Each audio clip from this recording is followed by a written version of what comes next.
Hey everyone, and welcome back to the channel. Today we're taking a look at this Toro Titan MX5400. You'll probably recognize it if you're a regular viewer of the channel. We've actually done about 3 videos on this already, or at least featured it in 3.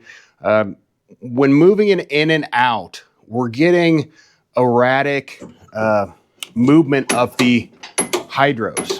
There's no resistance, and it makes you real jumpy when you're going to turn. We've already replaced the fluid in the hydros. We've done a full fluid change. If you need to know how to do that, see our other video on that. But the problem here is the dampers. The dampers on our arms are not absorbing that shock as we're going forward and backwards. So you get kind of that bucking effect that you see in so many of these viral videos, right?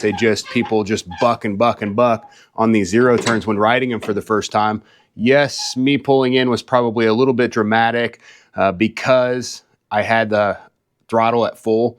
Normally when I pull something in, I throttle it down, which makes it a lot smoother, especially when you're having an issue with the dampers like this. I'm going to show you how to replace the dampers. If you have a problem that your zero turn is bucking back and forth, it's likely going to be those on your machine that's going to need replaced, and that'll solve the issues. It'll make the operation nice and smooth, and you won't have to worry about all that. Don't forget to hit those like and subscribe buttons as we go along if you enjoy the content.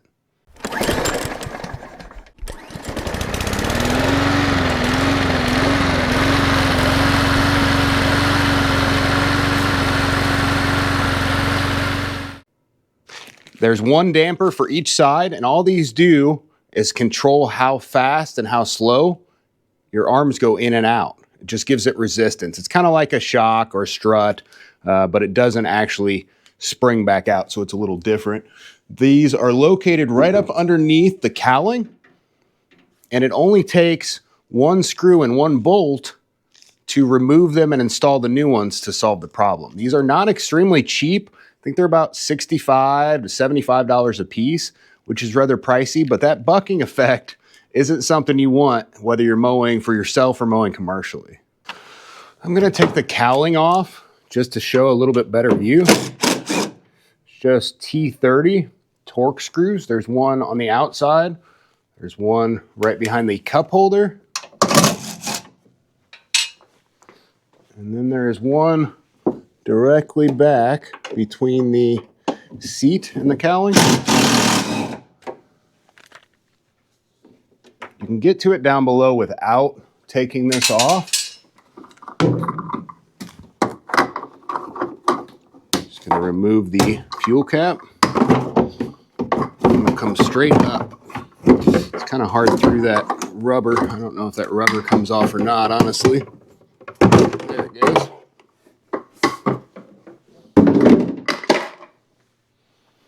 Now we can see where the damper is. We're to the strut, and basically if you move the arm and you're not feeling any resistance, I mean there's just no resistance at all there, it just kind of flops back and forth, that's telling you that that damper's bad. There's no more oil in it anymore.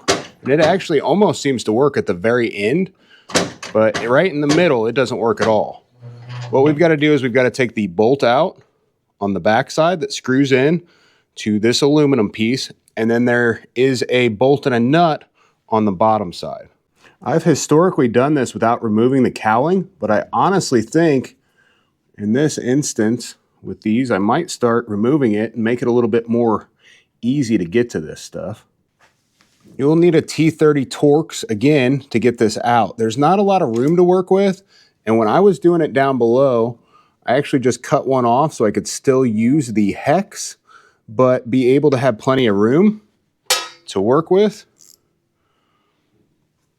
Always got a lot of these specialty tools, and all I'm going to do is I'm going to use a 1/4 inch ratcheting wrench and just put that in there. Now we'll keep this lined up. Oop. Guess I should have made it with a tiny bit more hex to it.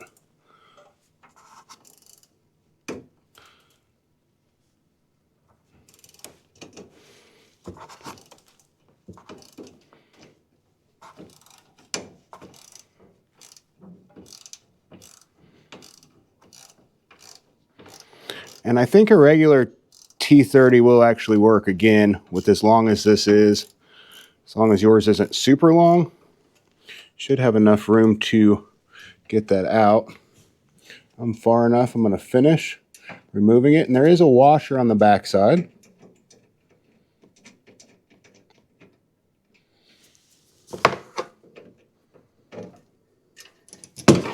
All right. Washer and screw. Got a little bushing to the one side. So we're free on the top, but we've got to get the bolt and the nut out on the bottom. Hopefully this is easy enough to see as we go. I'm going to put my first 7/16 wrench in on the side, and then I'm going to use a ratcheting wrench on the back side.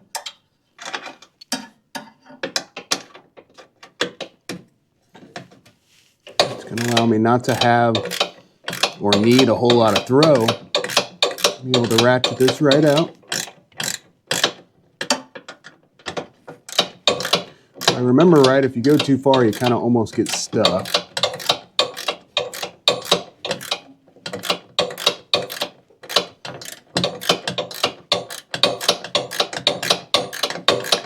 think that's a different one maybe I'm thinking of.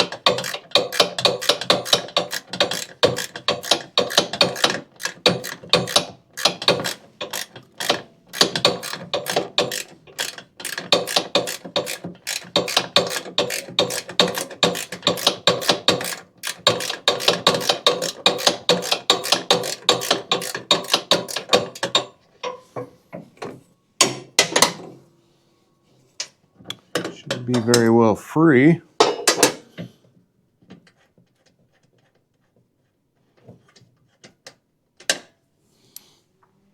It's just a little nylon lock nut. And we can push the bolt through. This bolt has a little flange on it. We're in there too. You can see the difference between the old and the new. I've got it all the way extended. That's how I'm going to install it. But this one, if you push it in, it goes real slow. And this one just kind of instantly in and out, at least for that first 1/2 to 3/4. Once you start to see all the buildup of oil, that means that that seal's been bad, and that's why it's doing that. There's not as much oil in it as there was before. We've got the bolt into the damper. I'm just going to drop it down in. Get everything lined up as I go.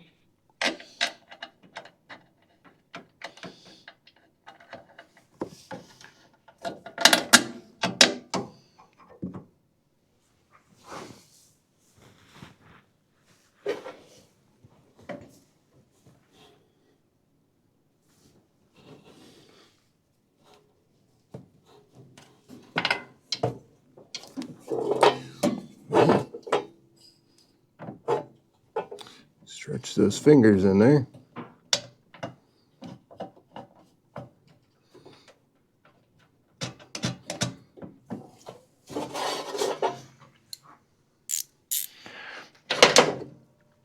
Same thing this time, except we're tightening.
On there nice and tight.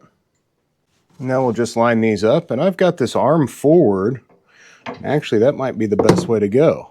I think with removing this cowling, I don't even think you'd have to use a short or a, yeah, I think there's enough room to get my impact in there.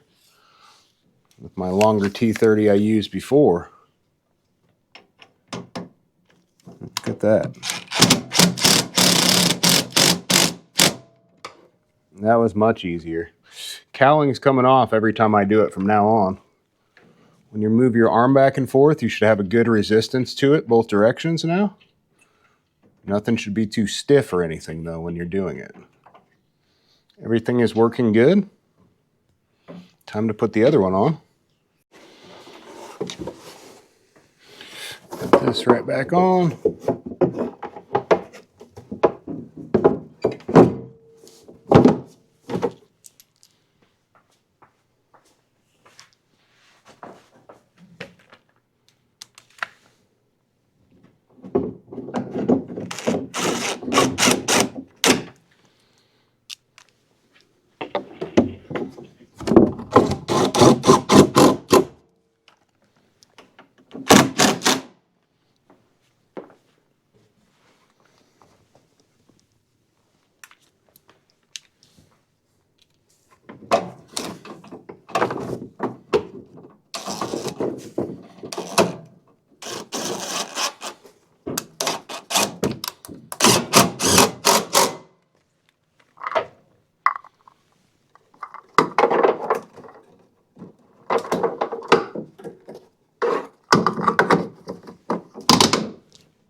We'll move the steering arm forward, which brings it up and gives us a little more room to work with. And we'll use our T30 to remove that. So we got the T30.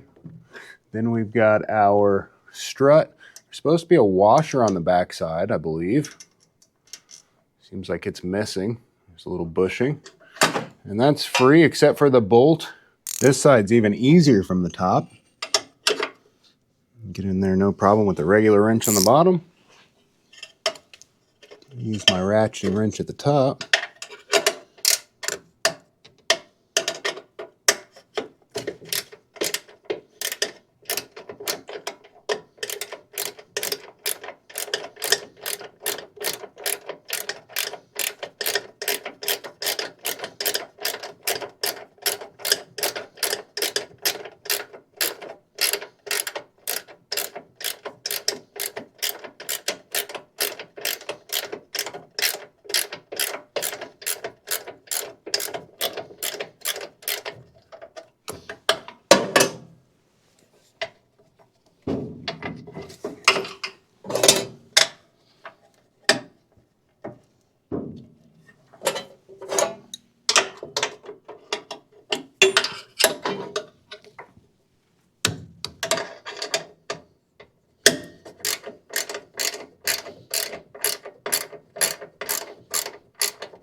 Pull those out.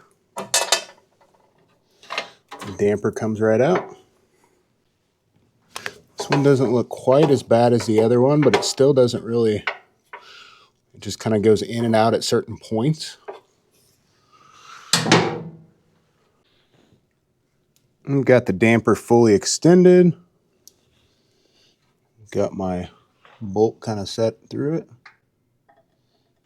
I kind of line it up. We don't have that brake arm in the way on this side.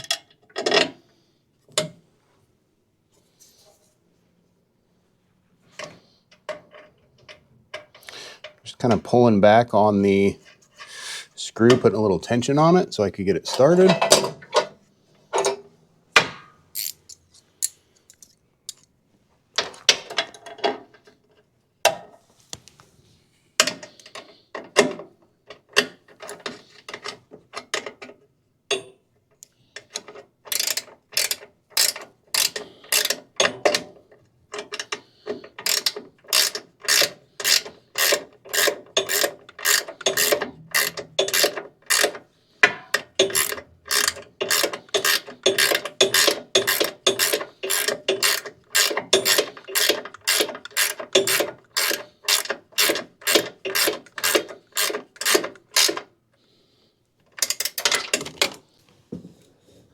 Bring our damper up, line it up, and I did get a washer for the backside. It's supposed to have one here. I wonder if it almost looked like that one had been replaced at some point or another. We gotta make sure it lines up in that bushing as we tighten it down. Almost right in the way of the camera. All right.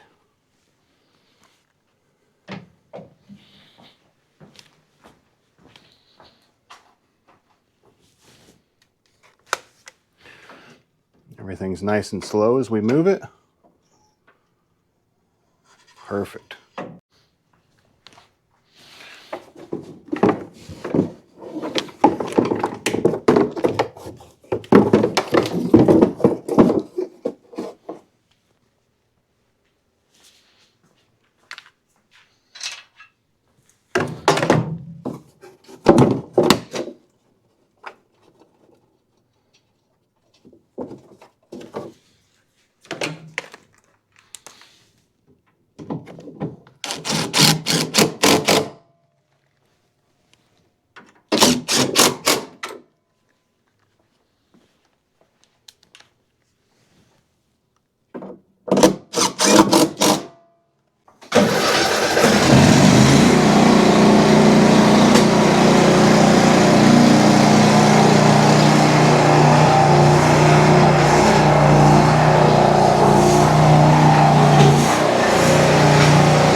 Well, there we have it. Now it's not quite so jumpy. Honestly, still a little bit touchy for my taste. I wouldn't want to run this all day, every day, but I'm sure you get used to it. But before, again, it was almost like that bucking effect. Here, it's very reactive, but it doesn't have that real quick speed changes like it did before. So it's much easier to drive, especially when you're driving it close around things. This thing is ready to go. All I've got to do is clean everything up, put the roll bar back on, and we'll put this thing away until spring comes and it's ready for sale. If I helped you out, don't forget to hit those like and subscribe buttons. Thanks for watching and have a great rest of your day.